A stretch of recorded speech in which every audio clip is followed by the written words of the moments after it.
Hello and welcome to Extreme Gameplays, where I play games stylishly. Today is a different day, different type of upload. Today I'm going to be pointing out the Berserk references in Devil May Cry 3. There are a good number of them and they are all pretty cool and you can't unsee them once I lay them down here in the video. But first, history check.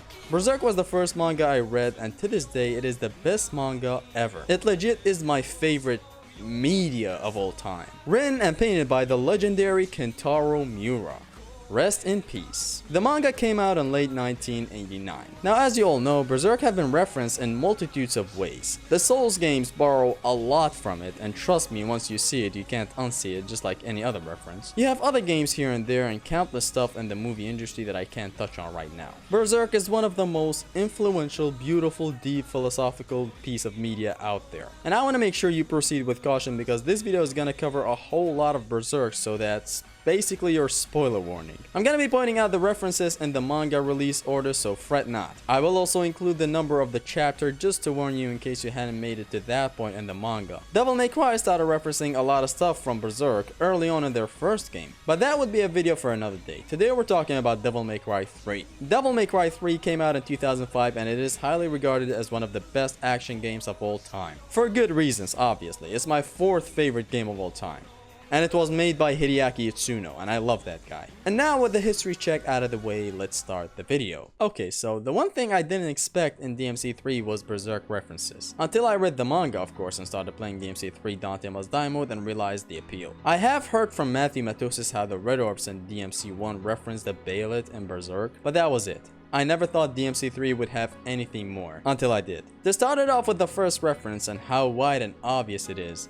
Rebellion, the sword that Dante uses. Now, Berserk has influenced a lot of media and games to have big swords in them. This is obviously known, so no need for any spoiler warning. Guts, the protagonist from Berserk, has a giant fridge door of a sword in every picture you can see of him. And once it clicked with me, it clicked. Like, Rebellion is a big sword, and later on when we eventually get to DMC5, we will see how this influence lived on throughout DMC. As simple as that, just a big sword. Dante is using it like as fast as Guts maybe. Simply brilliant. This was too obvious. Now the next reference is the Artemis ranged weapon in Devil May Cry 3. Now I didn't know if I should include this because I thought it would be a reach until I read the description of the weapon. Discharged bows, you say? Kinda like a certain weapon of Guts that we get introduced to at the start of Berserk. Although Guts' bow shooting bitchfucker is a prosthetic arm, this one is something you wear on your arm, but I found the influence in it somehow. Still doesn't have a cannon shot like this, but it still has the bow that it can shoot, so Artemis is the prosthetic, I guess. This one was very simple as well, but I just decided to add it because, come on, Guts can shoot bows as well, so why not? Next up, spoilers for chapter 6, we jump to mission 18 in Devil May Cry 3. I know, a huge jump. The moment you enter this portal, if you are a Berserk fan, you will not miss this. This is from the first chapter in volume 3 where the Count is helpless and summons the God Hand. This realm is still not as known as other things in Berserk, but it is pretty neat to see. It makes you feel lost. Kinda like the boss rush here in DMC3. It does try to make you feel somewhat lost. A really nice and interesting reference that I never thought would be here is here. Now next up is the infamous one that everybody knows about. Spoilers for chapter 3. These orbs in Devil May Cry 3, specifically the red orbs, resemble the Behelit from Berserk. The Behelit is an item we get introduced to near the start of Berserk, and it gets expanded on the more we go and explore the world of Berserk. I can't say this enough. Please go read and look at the gorgeous book. Or not book, manga, sorry. Now, you might say, Zesty, I see no resemblance. And I would say fair. What this red orb specifically resembles is spoilers for chapter 73. That's right, I paused there just to make this joke. For real, this is your spoiler warning, and this is what we have in chapter 73. The ultimate tragedy that starts this exact moment. Now you see the resemblance. It gets extra on the nose when you read the description of the red orb. Offered to the gods to earn new power. Get it? Because that's what Griffith did? Griffith! Sorry for my voice acting, Griffith absolutely did everything wrong and I'm not willing to touch on this any further even though I dropped a spoiler warning. go read the thing. No amount of spoilers will take away the greatness of this manga, but still, go read the thing. The other orbs do resemble it to some extent, but not fully. The Devil Star, however, that heals your Devil Trigger gauge, does also resemble it, so there's that, but that's Patrick Star. We're talking an orb that resembles it 1-to-1. It's also more amazing when you think about how it's exactly the egg of the king and it's red like Griffith's Behelit. Behelit, fuck it, I don't know. Just an overall awesome reference. Next up on the list of references, spoilers for chapter 18, is something a fella that goes by the name of Real Life Ryan likes to call Motherfucking Zod!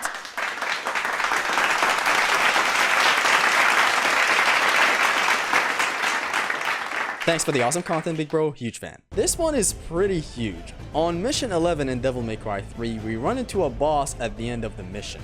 The boss is called Beowulf. Now, when you look closer, you'll come to find out that his pronouns are he, him as fuck. Like, that's literally Zod. The physique, the wings, the voice, the warrior spirit, and one thing else, spoilers for chapter 128 and later on chapter 175, the one horn he has on his head. Oh my god. And of course, he has a little nice twist to him in Devil May Cry 3. Like, for example, he's not wielding swords like in the real manga. Like, Zod wields a sword in the manga. Beowulf does not. He just punches shit. But still, that's Zod and I cannot unsee him now. And I love Zod. Beowulf also, for the warrior that he is, gets beat up easily by Virgil. Sort of exactly like how Griffith handles Zod easily in the manga. I don't know if I'm reaching, but fuck it, sky's the limit. Also, him not killing Dante here and flying away really resembles Zod sparing Guts and the gang's life because he saw the Behelit. Another reach, but as I said, sky's the limit, my channel, I do stuff. This one is by far my favorite. The Behelit comes close, but this one is simply unbeatable. It's just so cool. Our next reference today is again in this weird boss rush, and it is this image right here. Berserk fans, I'm sure you know it. The doppelganger, for how he dresses exactly like Guts and how he's a shadow in himself like Guts, has this awesome engraving here on the wall that is straightly taken out of the first volume's re-release that happened in 2003 for Berserk. This is amazing and I still don't know how it caught my eyes. So beautiful. This whole chapter was supposed to be how the doppelganger resembles Guts, and then I found this awesome detail and I had to include it. Very well hidden as well. People usually don't fight the doppelganger in this boss rush. I just crossed him by chance. And the image of Guts is just so iconic. It even got remade later on for volume 38. It is so beautiful. I'm sure you've seen it even if you haven't read Berserk or heard of Berserk. It's so iconic and beautiful. And with that, we're done with the most obvious and almost perfect references, but I still have some leftovers that I'd like to share with y'all. Just some stuff that I've compiled in here, and please let me know about what you guys think in the comments. Again, these are reaches as far as Halo reach, so don't take it in the most literal sense. Just think of it as the very deep depths of an iceberg for Devil May Cry Berserk references that...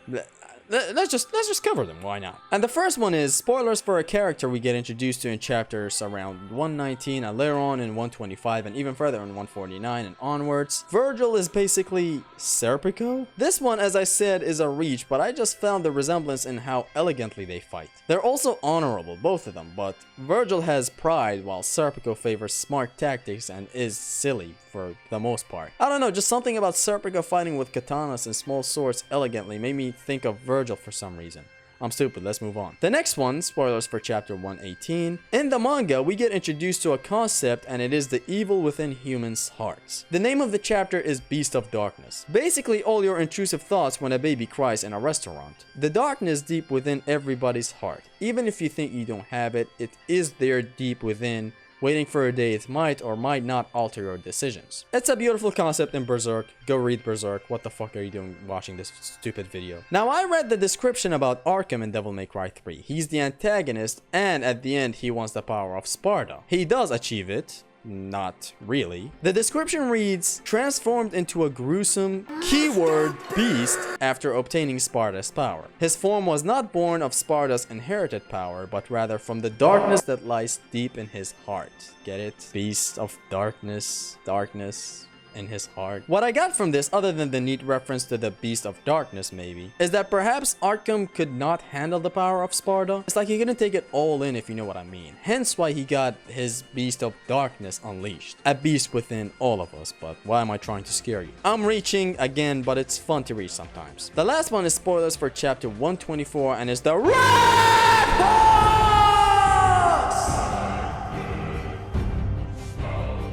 Now, I don't know why I thought about this. Could be my Beast of Darkness. Dang, bro. It wasn't me, I swear. On a real note, Geryon, a living horse that kinda acts and knows what it's doing and wants to kill, not that likely with horses, kinda reminded me of the R-word horse. The horse is just that fucked up that he lives rent-free in my head. Go read the manga. Just reach deep into the universe to pull that one out, but during my footage recording, I swear, I saw something in him. I don't know. Anyways, with that, we get to the end of today's very, very different video than what I usually make. If I missed anything, make sure to type it down in the comments. I will make a DMC 1, 4, and possibly 5 version of this series if I feel like it. However, now the video's over. Go read Berserk, go play Devil May Cry 3. It has been your Extreme Gamer Zesty. Peace. That rhymed perfectly.